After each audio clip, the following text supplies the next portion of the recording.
Salmo 71, versículo 14. Quanto a mim, esperarei sempre e te louvarei cada vez mais. A minha boca proclamará a tua justiça. O dia inteiro contarei os feitos da tua salvação, ainda que eu não saiba o seu número. Versículo 16, podemos ler todos juntos? Irei na força do Senhor Deus, anunciarei a tua justiça, a tua somente. Vamos orar? Querido Deus, amado Pai, te louvamos, te agradecemos por mais essa oportunidade que o Senhor nos dá de estarmos aqui reunidos, ó Senhor, na tua presença, para ouvir a tua palavra, para entregar um culto agradável ao Senhor. Pedimos que o Senhor fale as mentes e os corações, que o Senhor possa tirar, ó Pai, do nosso caminho toda distração, toda inquietação, toda ansiedade, todo medo, todo preconceito que impede o teu povo de ouvir a tua palavra, de recebê-la. Que o Senhor possa falar aos nossos corações, nos trazendo encorajamento, refrigério, correção, anúncio, ó Pai, denúncia aos males da geração, mas também conforto e esperança aos nossos corações. Ajuda-nos, ó Senhor, a entender essa pequena parte, esse pequeno trecho da tua santa palavra. É o que pedimos e agradecemos em nome de Jesus. Amém. O tema desse sermão, amados e queridos, é louvando cada vez mais. Amém? Esse salmo, ele tem fortes indícios de que foi escrito por Davi. Embora, por exemplo, nos textos maçoréticos, não esteja atribuída exatamente a autoria a ele. No entanto, existem alguns pontos ao longo do salmo que nos dão a entender que Davi foi o autor, né? Então a gente vê que é mencionada a velhice do salmista, no versículo 18, né? A perseguição de inimigos, versículos 10 e 11, afrontas sobre Deus ter abandonado o salmista, né? Versículo 11, e a postura dele de afirmar que anunciaria a justiça de Deus para sempre, além de trechos também que dizem que ele louvará o Senhor com lira e com harpa, né? Então, existem muitos indícios de que Davi tenha escrito esse salmo. De qualquer forma, tendo ele escrito ou não, não muda muito para onde nós queremos ir ao observar e ao estudar o salmo, né? Nós podemos perceber, por exemplo, que quando ele fala de perseguição em tempos de velhice, nós poderíamos citar pelo menos 3 exemplos, né? Poderíamos citar a rebelião de Absalão, Adonias, já no final da vida dele, revolta de Seba, enfim, nós temos vários exemplos que poderiam ser citados para enquadrar esse salmo na autoria de Davi, né? No entanto, nós não podemos afirmar com certeza, mas o fato é que todo esse salmo, Salmo 71, ele nos dá uma direção muito clara de como nós devemos nos portar diante das maiores adversidades, das maiores tribulações. É um fato que, quando nós estamos atribulados, né, o pastor Tiago até falou isso pela manhã, né? Quando nós estamos atribulados, quando nós estamos aflitos, quando nós estamos preocupados, né? A nossa tendência natural, a nossa carne não anseia primeiramente por louvar o Senhor, né? Quando você passa por um momento em que você precisa reagir rápido, é preciso que você tenha muita sabedoria, né? E muita paciência para você domar as tuas reações e ter uma reação que é agradável a Deus. Não é algo fácil, não é algo simples. No entanto, nós não lutamos sozinhos, né, irmãos? Nós temos o Espírito Santo de Deus que está conosco, né? Eu ouvi alguém falando na escola dominical e realmente é um fato isso, nós não lutamos sozinhos. Nós temos o Espírito Santo conosco que nos ajuda inclusive a orar, né? Eu brinco que o Espírito Santo conserta as nossas orações, Thales. A gente ora algumas coisas meio erradas, mas aí o Espírito Santo, não, Senhor, o que ele quis dizer é isso aqui, né? Esquece essa parte aqui, né? Porque às vezes a gente tem umas orações meio não convertidas, né? E aí a palavra diz que o Espírito Santo intercede por nós, né, com gemidos inexprimíveis. O Espírito Santo nos ensina a orar, né, como convém, né? Então, nós podemos perceber que esse salmo, na sua totalidade, aliás, eu te convido a, depois que você sair daqui, na tua leitura, não sei se você faz a tua leitura à noite, ou você faz de manhã, você possa ler esse salmo, que é muito interessante para a nossa caminhada. E nesse pequeno trecho, eu tive que escolher dentro do Salmo um trecho para falar sobre, porque se eu fosse falar sobre o Salmo inteiro, ia nos tomar muito tempo, ia ter que ser uma série de mensagens, né? Então, eu escolhi esse trecho que eu acho que traduz com muita exatidão, com muita assertividade, aquilo que o salmista, inspirado por Deus, está querendo comunicar a nós. Então, no versículo 14... você pode ver que ele está dizendo assim: quanto a mim, esperarei no Senhor e o louvarei cada vez mais, né? E nós vamos ver que antes dessa passagem, antes do versículo 14, ele vai dizer, ele vai pedir para Deus, no versículo 9, Senhor, não me rejeite na minha velhice, quando me faltarem as forças, não me desampare, pois os meus inimigos falam contra mim, querem me matar, conspiram, dizem, Deus o abandonou, persigam-o e prendam-no, pois não há quem o possa livrar.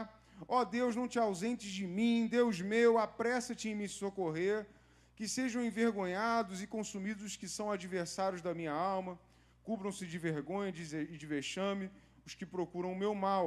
Então, é um salmo que está introduzindo muito bem esse contexto de alguém que está idoso, está debilitado, está no meio de um contexto de perseguição e, mesmo assim, ele continua louvando ao nome do Senhor. Ele continua falando a verdade de Deus, ele continua se empenhando em fazer aquilo que ele sabe que ele tem que fazer. Você já esteve numa situação em que você está diante de uma realidade da tua vida, talvez aí do seu negócio, talvez da sua vida pessoal, talvez da sua vida espiritual, e você olha para aquela realidade, a realidade está aqui te mordendo, e você diz, eu sei o que eu tenho que fazer, eu sei o que é certo a se fazer, eu só não faço.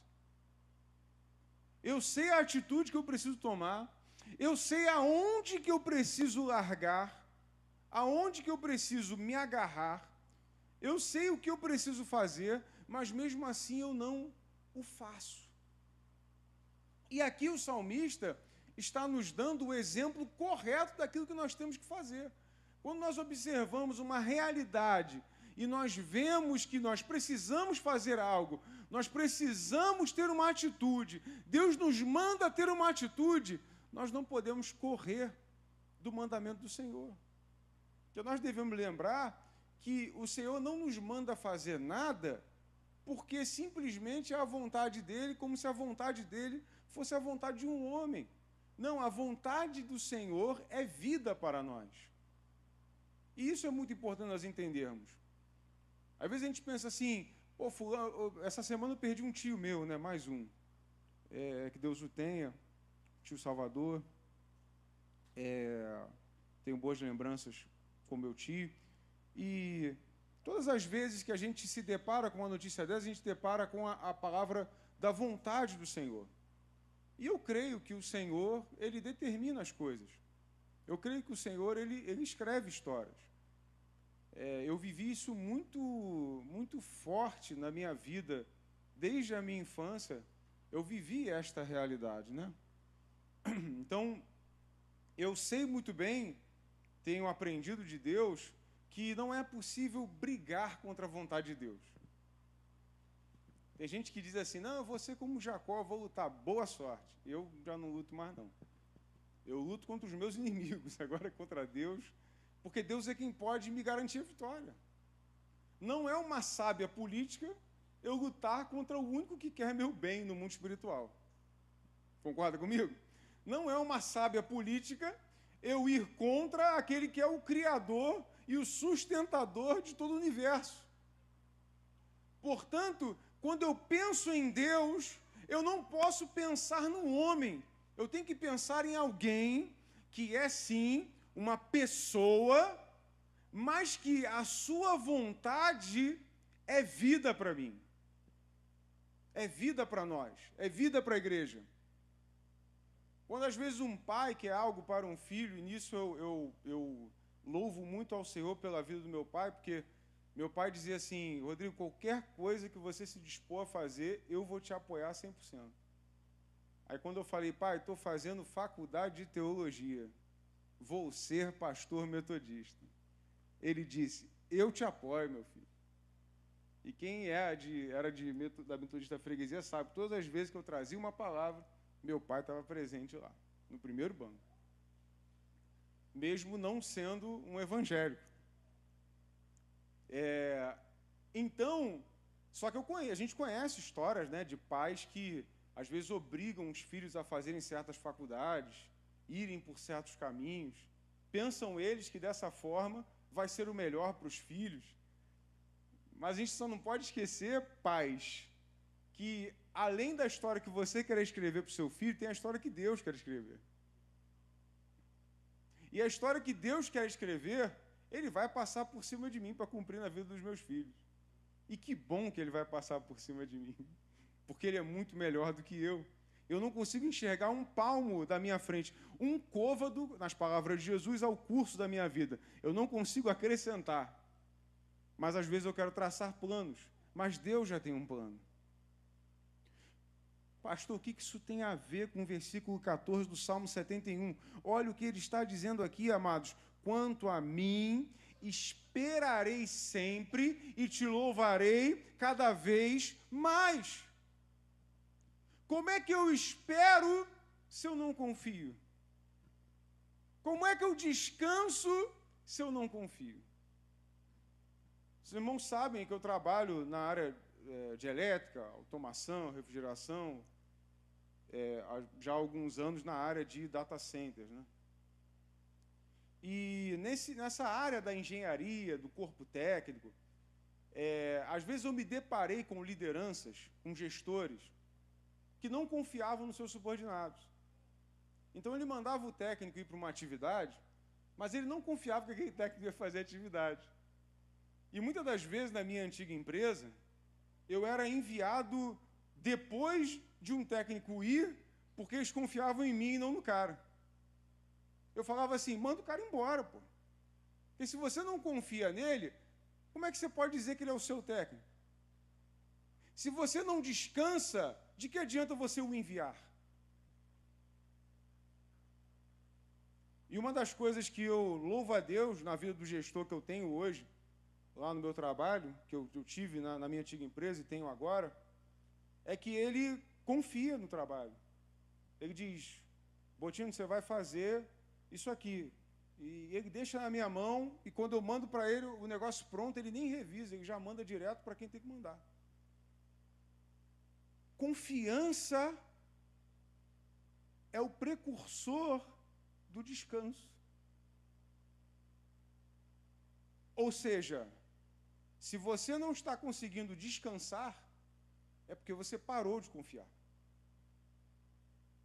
Se você vive inquieto na tua vida, aflito, preocupado, ansioso, sem conseguir aproveitar o céu nascer no dia, ou o sol se pôr, ou a tua família sentada à mesa, ou a tua refeição pela manhã, se você não está conseguindo dar graças a Deus nessas pequenas coisas, você precisa reaprender a confiar, porque a confiança é o precursor do descanso.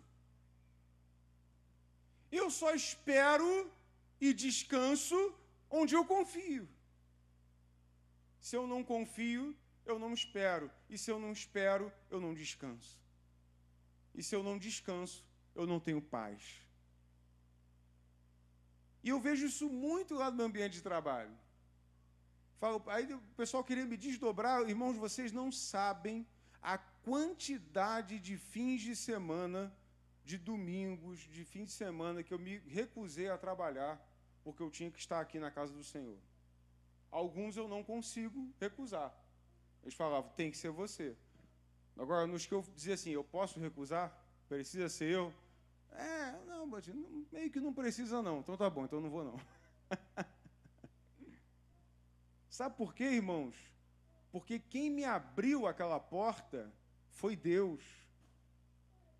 Eu não posso inverter as coisas.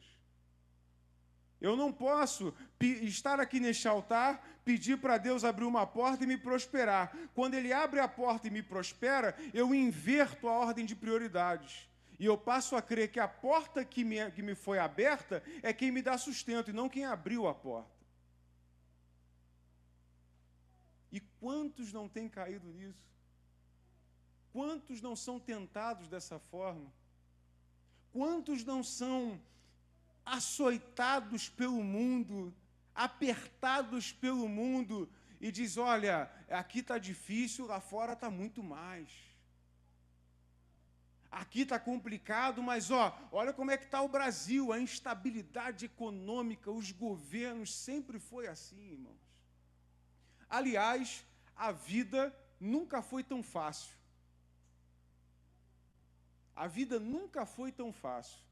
Eu sou descendente italiano, sou neto de italiano por parte de mãe. Os meus avós vieram da Itália fugindo das marcas do regime nazista, irmãos. Tiveram que fugir lá da Europa de uma condição de caos e de destruição para tentar a vida na América. A minha mãe, o presente de aniversário que minha mãe recebia era balinha. Bala era presente de aniversário. Hoje em dia a gente diz que a vida está difícil porque a gente não conseguiu fazer uma festinha para o pequeno Oliver. A vida está muito fácil. Você abre uma bica e sai água. Aí o pessoal que mora lá da minha rua dizia, você sabia que a gente tinha que ir lá no poço pegar água no braço?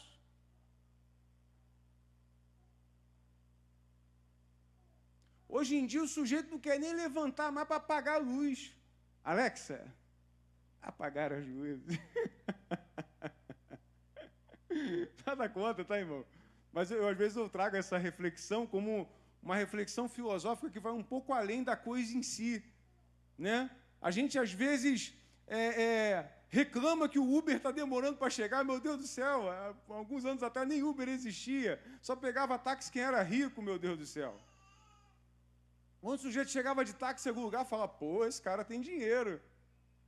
Porque o pobre mesmo, o brasileiro médio, chegava de trem, de ônibus. Aquele ônibus com o amortecedor roncando. A vida nunca foi tão fácil. Mas o curioso é, se a vida se tornou tão fácil, por que para nós tudo está se tornando cada vez mais difícil? Porque se nós observarmos, nós nunca tivemos tanta paz e tanta tranquilidade. O pastor Tiago, por exemplo, que é professor de história, sabe que a trajetória do Brasil foi guerra em cima de guerra. Problema em cima de problema. Derruba regime, sobe regime. Tem golpe, vai governo, sai governo. Nós nunca estivemos vivendo tanta tranquilidade. Algum diz, olha como é que era, quanto custava uma laranja no passado, custava R$1. Mas o salário mínimo era R$80. Faz um cálculo de inflação básico, que você vai ver que muitas das coisas até ficaram mais baratas. Mas nós estamos na nossa mente, no nosso coração, tentando arrumar boas desculpas para dizermos que estamos atribulados por coisas que estão difíceis, e não estão. Na época que eu me formei lá na Faculdade de Teologia, não tinha chat GPT, irmãos.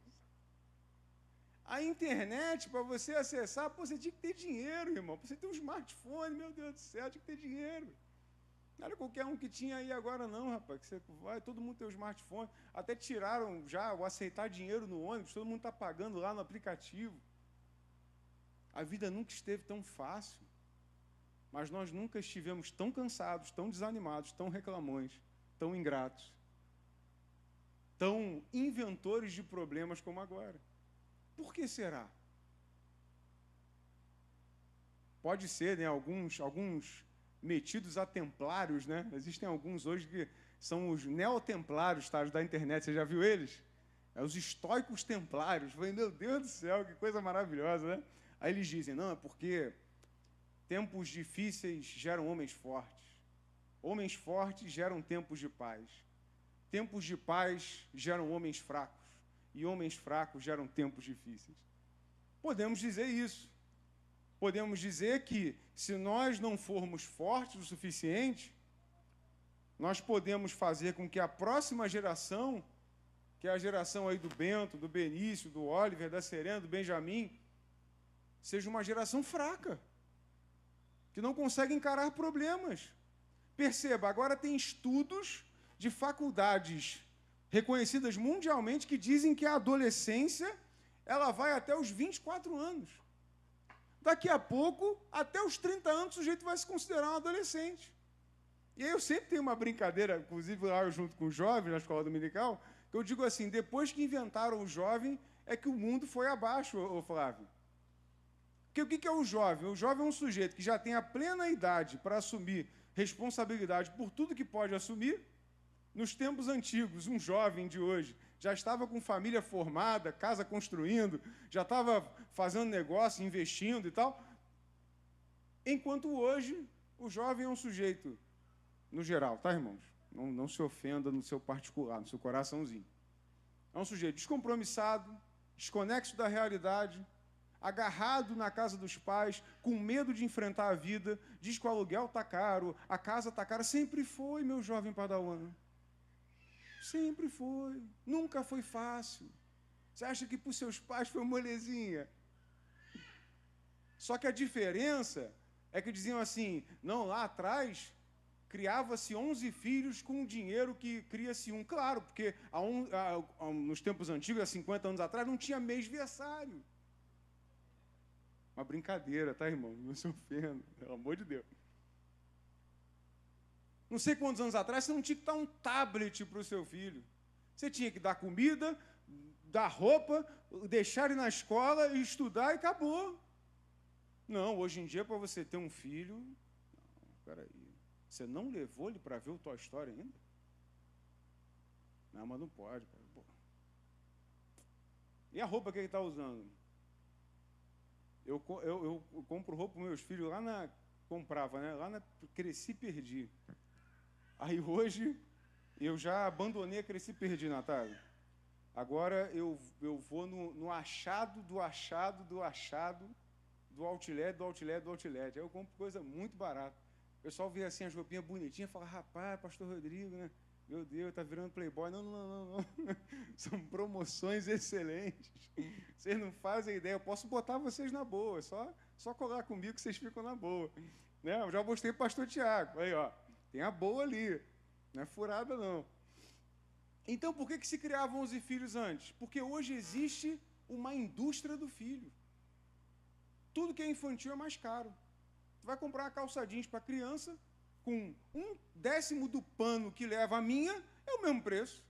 É uma indústria. É marketing. Por quê? Porque sabe que por ser criança, você vai comprar, é criança. Se você não se policiar, quem está deixando a tua vida cansada, sobrecarregada, moída, despedaçada, não é Deus, é o mundo. Só que a Bíblia diz que nós não devemos nos conformar com o mundo. Não devemos nos conformar com essa realidade da forma como está. E o versículo 14, ele está nos dizendo exatamente isso.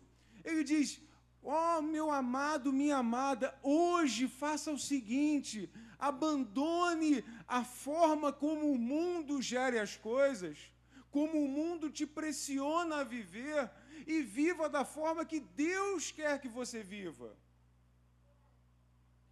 O que o apóstolo Paulo vai dizer? Se tivermos o que comer e com o que nos vestir, estejamos alegres.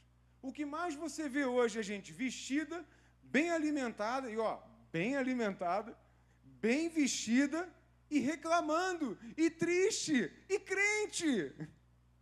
Aí você diz assim, meu Deus do céu, O que está faltando? Não, pastor, é porque meu notebook ainda é um i3. Pô, já estamos no i11. Meu filho, se você for nessa onda... porque o meu iPhone é um 12, já está no 22, nem sei, eu não faço a menor ideia. Aí você está atrasado.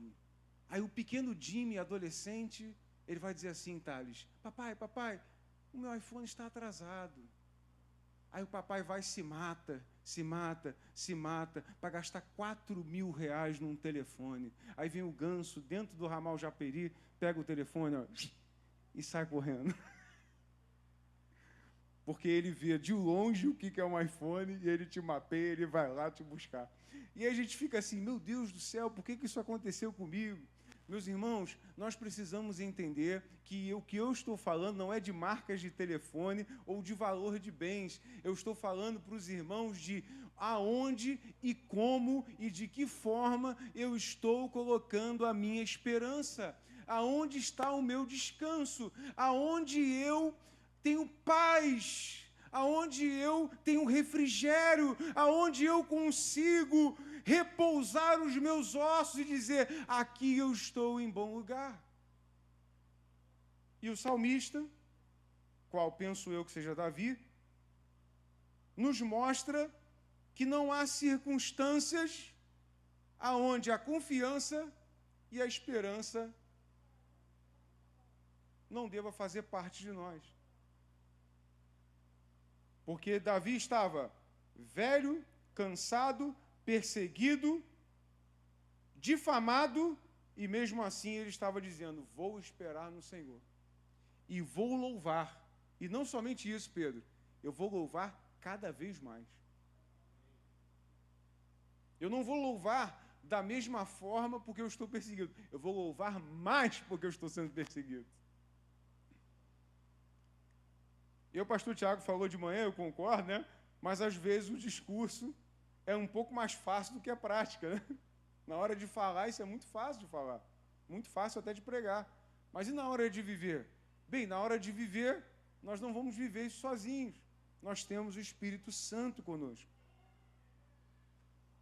Nós temos o Deus Todo-Poderoso que está a nos guardar, a nos livrar, a nos ensinar, a nos conduzir.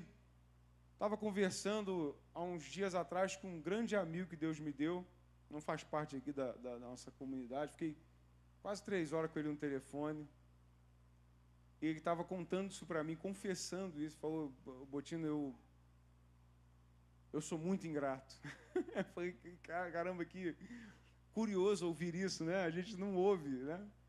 É muito difícil a gente ouvir alguém confessando, eu sou um grande invejoso, né? Eu sou um grande arrogante, a gente não vê, né? A gente vê assim, a gente vê dizer assim, eu me culpo muito, né? Ele estava dizendo, eu sou muito ingrato, eu nunca estou satisfeito com aquilo que eu tenho. E aí a gente teve a oportunidade de orar junto, eu também confessei algumas coisas para ele, e a gente pôde orar juntos e tudo ficou muito melhor.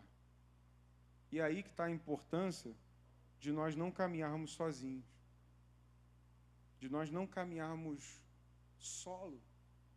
Às vezes você pode dizer, mas pastor, eu estou aqui, eu estou na igreja, eu estou aqui frequentando. Eu sou um membro da Casa e Vida. Mas há quanto tempo que você não se confessa para alguém? Pastor, mas isso não é coisa de católico? Não, isso é coisa de crente. Confessar é coisa de crente. A epístola de Tiago vai dizer que aquele que confessa é curado. Se eu não me engano, Tiago 5,16, não me falha a memória. Então, se aquele que confessa é curado, aquele que não confessa permanece de que forma? Aí, ó, é isso mesmo, Tiago 5,16. Portanto, confessem seus pecados uns aos outros e orem uns pelos outros para que vocês sejam curados. Muito pode, por sua eficácia, a súplica do justo. Aí, às vezes a gente está aqui na igreja, assim, aí quando a gente pega um momento de louvor, fala, conta aí a tua vida para alguém, abre o teu coração, porque, pastor, mas no momento de louvor, sim, porque quando a gente está perto de Deus, Eu penso, irmãos, e eu não consigo entender de outra forma, quando eu estou adorando a Deus, Deus está perto de mim, amém? Está próximo. E se Ele está próximo, deve acontecer comigo algo que aconteceu com todos os antigos profetas e patriarcas da fé. Quando viram Deus, entre aspas, né? Viram, modo de dizer. Quando eles se encontravam com Deus, um dizia, eu não sou digno de viver. Ai de mim, Senhor, eu não sou melhor que meus pais, eu não sei falar, eu não sei fazer, eu não sou nada. E alguns dizem assim, pô, olha a resposta do cara, você tem que se confiar em você. Não, você não está entendendo. Quando eles viam o Senhor, eles entendiam, meu Deus do céu, eu não tenho capacidade de fazer nada não. Eu não sou nada não, eu não sou ninguém. É isso que aqueles textos querem dizer. Eles não querem dizer que Deus chamou um monte de gente sem confiança. Não, qualquer um para quem Deus se apresentasse teria essa reação. Qualquer um. Porque quando você chega diante do Senhor, a palavra de Deus vai dizer que no final dos tempos, todo joelho vai se dobrar diante do Senhor. Não quer dizer que todo joelho que se dobrar vai ser salvo, mas quer dizer que todos, quando virem Deus, vão precisar se dobrar, porque não existe outra alternativa quando você está na presença do Criador do Universo. Então não é uma questão de quem Gideão era, de quem Moisés era, de quem Arão era, não, é uma questão de quem Deus é. E quando eu estou diante de um momento de adoração ao Senhor, quando a gente está conduzindo o louvor, a gente se segura um pouquinho, né, para não perder a compostura. Mas quando a gente está, por exemplo, sozinho adorando, ou os irmãos estão somente louvando nos seus bancos, quando a gente se aproxima de Deus, a gente percebe, meu Deus, eu não sou nada. A reação natural deveria ser essa. Eu reconhecer que meu Deus, quem sou eu para dizer que eu estou adorando a Deus, dirigindo a palavra para Deus? Eu não sou ninguém, meu Pai. Quem sou eu para que Deus me escolha para anunciar as suas boas novas? Jesus morreu numa cruz, um justo, o Filho de Deus, o próprio Deus encarnado, sem pecado, sem mácula, sem defeito, viveu uma vida aqui na terra sem cometer nenhum pecado. Foi entregue e pediram a sua morte. Aqueles que pediram a sua morte foi o próprio povo que ele escolheu desde Abraão. E disseram, mata ele, acaba com ele. E ele é pendurado no madeiro injustamente como um maldito, para que nós fôssemos bênção. E aí ele, em 2000 anos de história, diante de pessoas que morreram queimadas na fogueira, pessoas que foram decapitadas, penduradas de cabeça para baixo, açoitadas, violentadas, decepadas, cortadas em pedaços, ele separa eu e diz assim, anuncio o meu evangelho. Quem sou eu? Quem sou eu? Eu não sou ninguém. Pela misericórdia eu já estou respirando. Essa deveria ser, amados, a nossa reação natural. Natural. E aí, quando a gente está diante de Deus, a gente se dá conta das nossas próprias fragilidades. E dando-nos conta das nossas próprias fragilidades, nós vamos à palavra. Como é que eu faço para ser curado daquilo que eu estou sendo afligido? Como é que eu faço para ser completamente curado no contexto de igreja daquilo que eu estou vivendo e que eu não consigo vencer? Tiago 5,16, confessem-se para serem curados, para que a comunhão seja eficaz e Deus seja glorificado através daquilo que Ele quer que seja a igreja. E é por isso que nós devemos ter alguém para nos confessar. E quando eu fiz isso, não só nessa ocasião, com esse amigo, mas em outras ocasiões, parece que sai uma tonelada de cima de mim. Parece que sai uma carreta de cima do meu coração. Mas quantos não estão vivendo como se estivessem carregando carretas? Quantos estão aflitos, desanimados, ansiosos, desesperados, mesmo frequentando esse lugar? Porque ainda não entenderam que Deus se manifesta em coisas simples, como o irmão que está do seu lado. Só que a gente, às vezes, para pensar na história de Davi, por exemplo, se foi Davi que escreveu o Salmo, e, aliás, a gente tem uma concepção da Bíblia muito fora da realidade, né? Eu estava conversando com o meu amigo, falei lá que no trabalho a gente tem um ambiente meio ecumênico, né? E eu estava conversando nesta feita com o meu amigo judeu, né? Agora eu trabalho como judeu.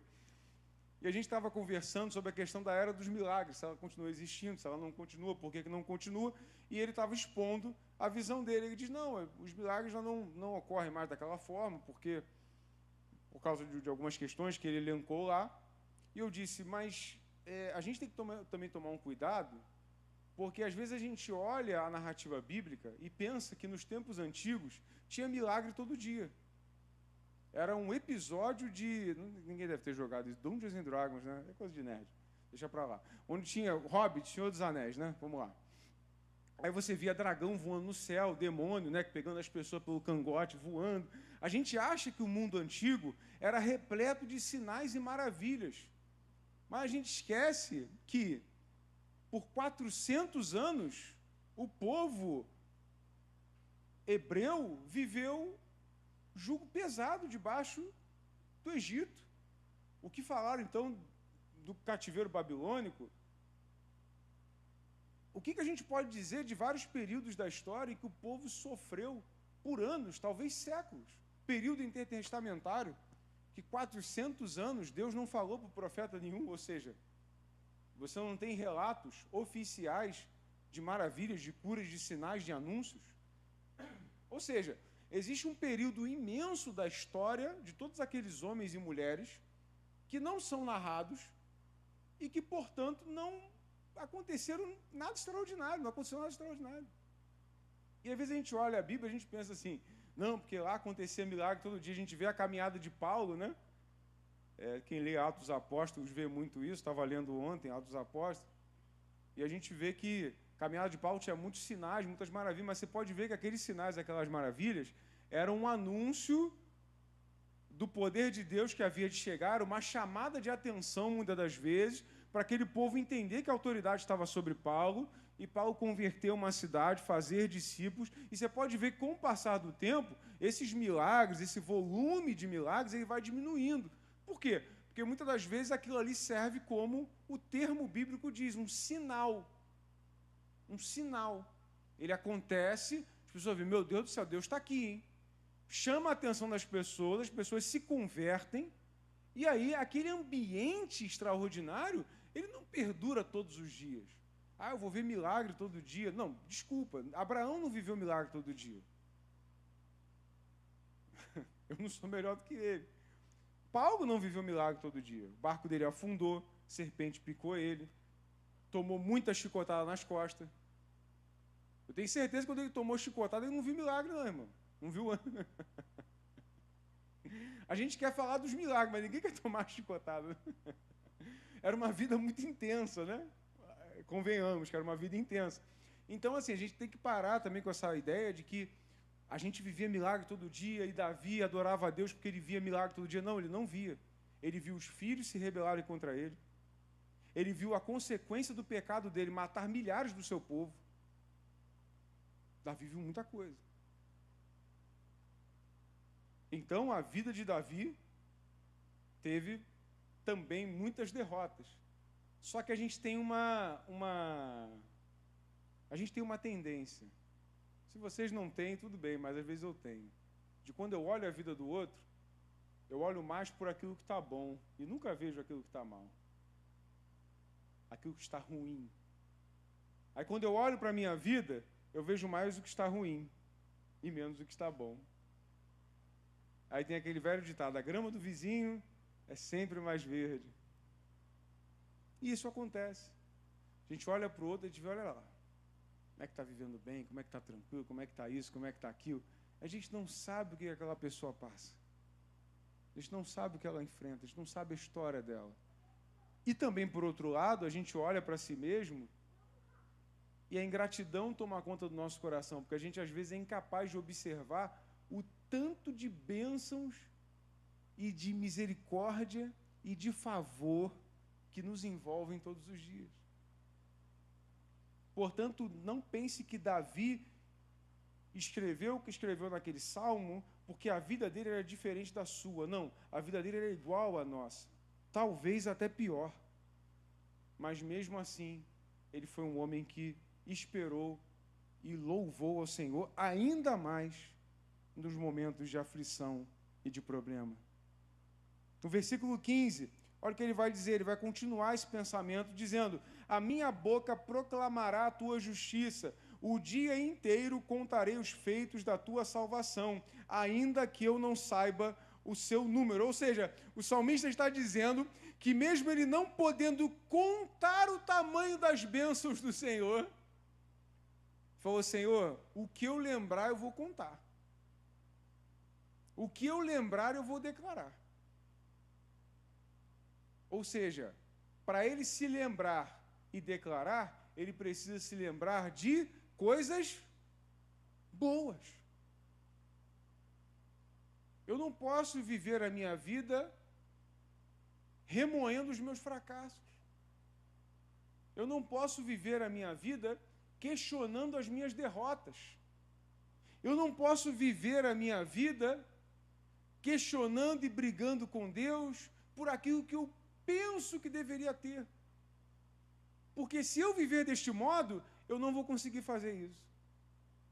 Eu não vou conseguir anunciar a justiça de Deus e a sua salvação se eu observar a minha vida pela ótica dos fracassos.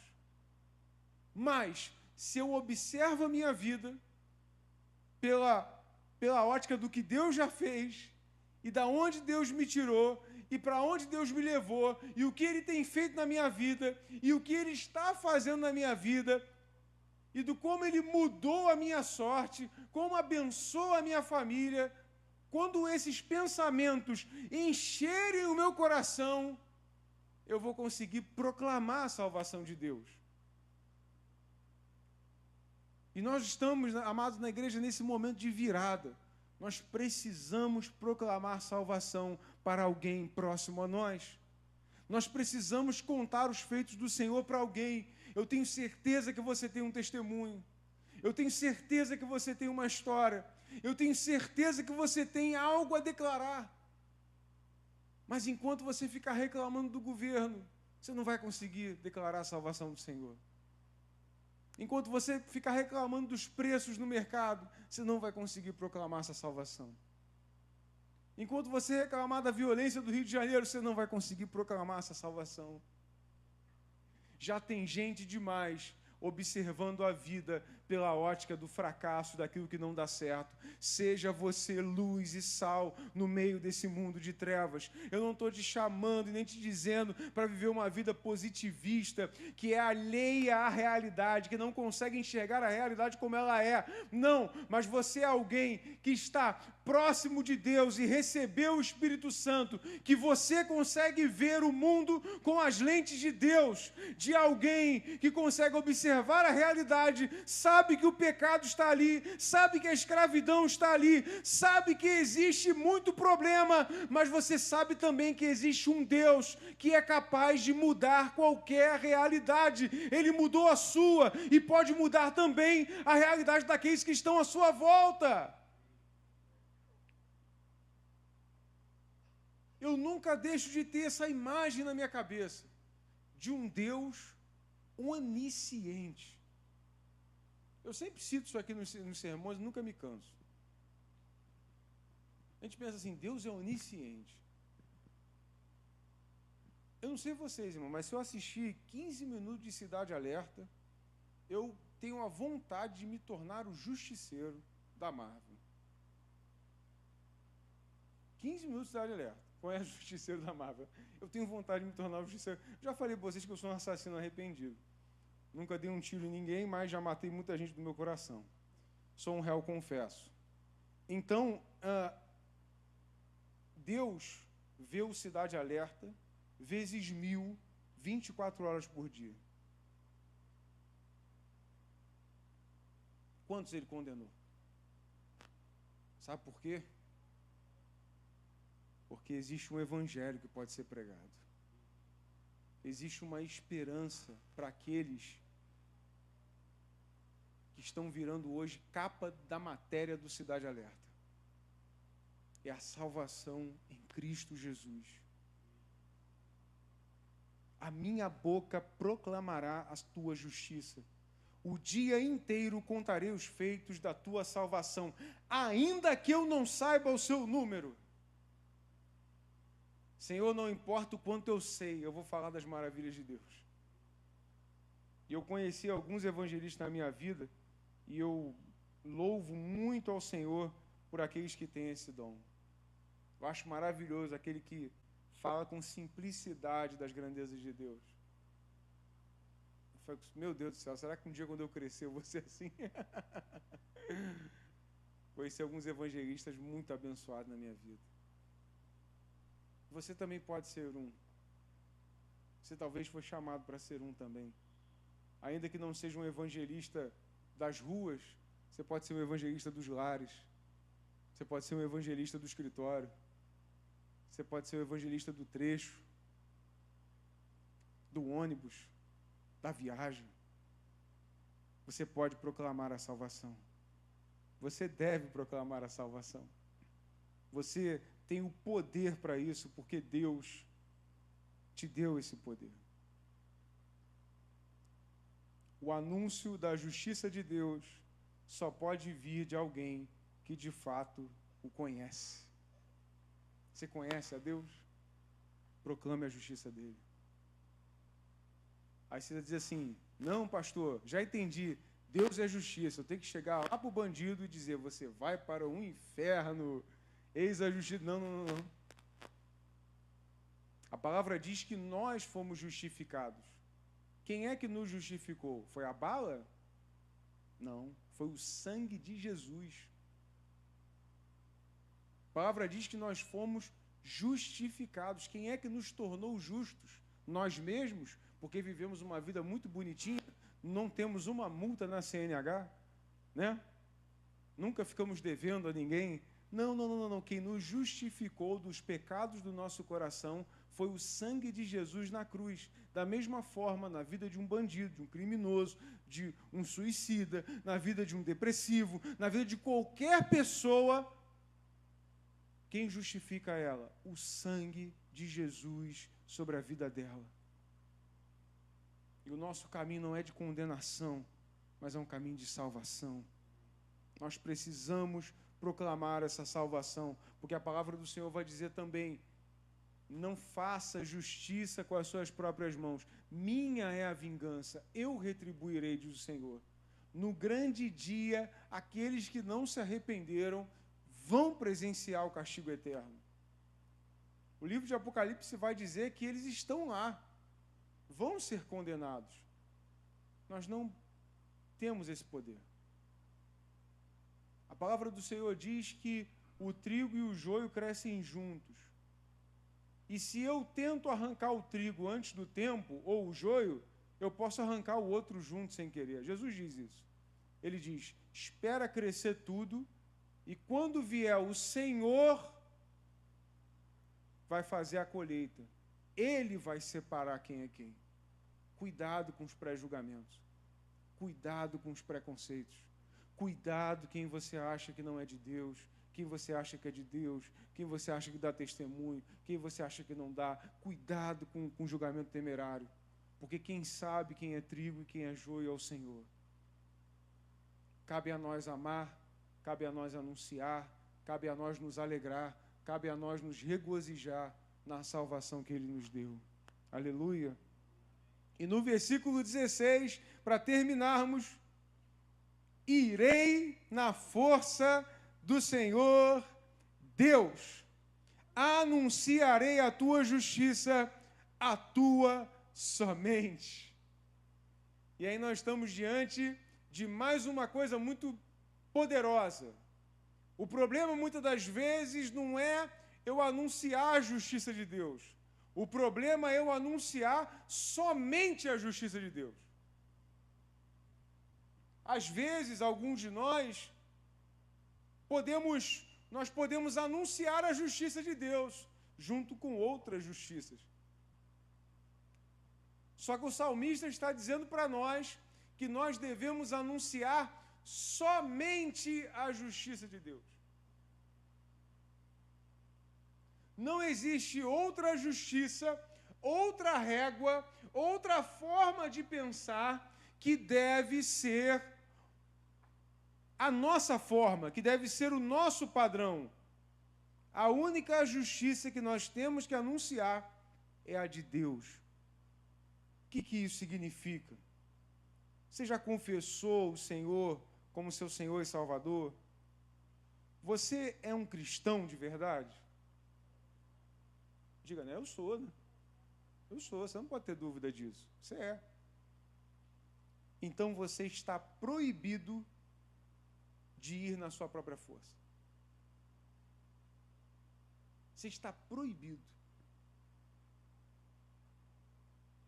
Você simplesmente não pode ir na sua força. Sabe por quê? Porque a partir do momento em que nos deparamos com o Senhor do céu e da terra, é loucura querer dar um passo sem Ele. Deixa eu te trazer para a razão um pouco.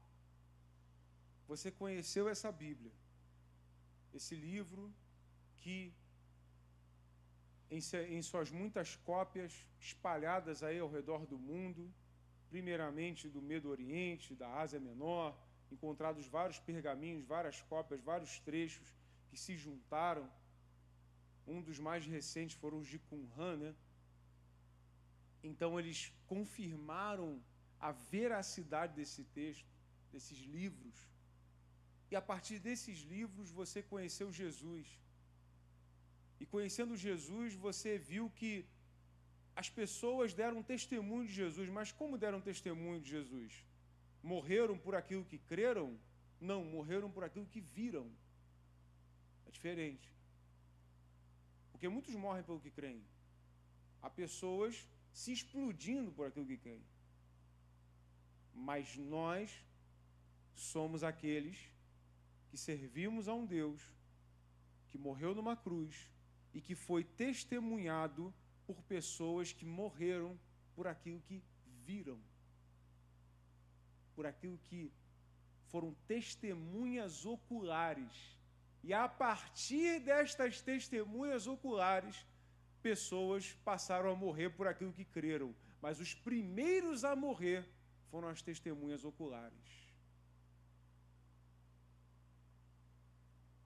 Ou seja, a nossa fé não é como nenhuma outra. A nossa fé, ela é única. Ela é especial nesse sentido. Ela é a única verdadeira, é nisso que nós cremos. E a partir disso você conhece o Deus Todo-Poderoso, Criador do céu e da terra. Ele se revela até você. Veio até você, essa palavra chegou ao seu encontro através de um amigo, de um cônjuge, de um parente. Às vezes você sozinho, tem gente que se converteu sozinho dentro de casa, né? Mas essa palavra chegou até você. A partir do momento que você conhece esse Deus, conhece essa Bíblia, conhece esse Senhor, faz sentido eu dar um passo sem o conselho dele? Faz sentido eu tomar uma decisão em que ele não esteja presente ou ele não esteja autorizando aquilo ou abençoando aquilo? Não faz nenhum sentido. Não é razoável. Até alguém que é um mero teísta, um agnóstico, ele não consegue entender que alguém que crê desta forma, nessa qualidade de Deus, possa tomar então uma decisão, trilhar uma vida sem que ele esteja dirigindo os passos. Não faz sentido. Sabemos que o mundo inteiro jaz no maligno. E sabemos também que quando nos convertemos, Deus nos livrou das garras de Satanás e nos encheu com o Espírito Santo. Amados, a partir desse momento, não faz sentido você caminhar sozinho. Você precisa estar junto com o povo de Deus. Não faz sentido você se isolar. Não faz sentido você esconder os seus pecados debaixo do tapete. Não faz sentido você viver uma vida de aparências. Não faz sentido você deixar de confiar em Deus para confiar em filosofias do mundo. Não faz sentido. Você conhece a verdade. Viva a verdade. Queria concluir esse sermão trazendo uma reflexão importante para nós. Primeiramente, dizer que nós somos como Davi. Somos falhos, somos pequenos, por nós mesmos somos incapazes, mas nós temos um Deus, o Deus Todo-Poderoso, que escreve a nossa história e que nos garante a vitória, e que nos chamou para trilharmos um caminho. E na vida de Davi, trilhando esse caminho que Deus escreveu para ele, não foi uma vida fácil, mas teria sido uma vida impossível se Davi não tivesse escutado a voz do Senhor. E da mesma forma hoje, nós também devemos escutar a voz do Senhor e andar pelo seu caminho, e trilhar a sua direção, e ir de encontro a Ele, chorar aos seus pés, confessar os nossos pecados, confessar as nossas falhas, admitir as nossas limitações, para que Ele possa nos encher, para que a nossa vida possa ser diferente. Não vamos ver milagres todos os dias, mas já temos visto a provisão e a misericórdia do Senhor todos os dias. E isso nos basta. Não precisamos de mais nada. Você, eu, nós não precisamos mais ver feito nenhum de Deus. Eu digo para vocês que eu não preciso ver mais nada. Agora, outros precisam ver também.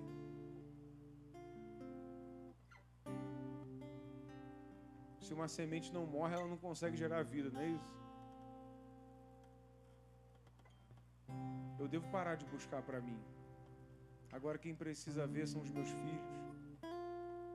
Agora quem precisa ver são os meus amigos perdidos. Agora quem precisa ver são os meus familiares. Eu já vi. Eu já sei quem Ele é. Eu vou continuar o buscando até o fim da minha vida. Seja ela que dure até amanhã ou até daqui a 50 anos. Mas o que Deus já tinha que revelar e fazer na minha vida, Ele já fez, já está fazendo. A semente já está aqui, ela já germinou. Agora outros precisam dessa semente também. Portanto, eu te chamo primeiro. Se você perdeu a confiança em Deus através da ansiedade, através do desespero, através da autoconfiança, eu te convido a voltar a confiar em Deus, a voltar a esperar nele, para que você possa louvar a Ele mais. Segundo, eu te convido a você ser um proclamador da justiça de Deus, contar aquilo que Deus fez na sua vida e o que Ele fez pela humanidade, para que você possa ter verdadeira felicidade, felicidade que bem material nenhum pode te dar. E terceiro, eu te convido a ir na força de Deus, deixar de confiar em si mesmo, passar a esperar e descansar nele, para que você possa viver verdadeira alegria, verdadeira paz, mesmo em meio às circunstâncias mais terríveis, como Davi viveu quando escreveu esse salmo. O que está te impedindo de caminhar hoje não é o que você está vivendo ou deixando de viver. É aquilo que você está pensando e como você está enxergando Deus. É hora de mudar. É hora de voltar. É hora de ir além. É hora de se derramar.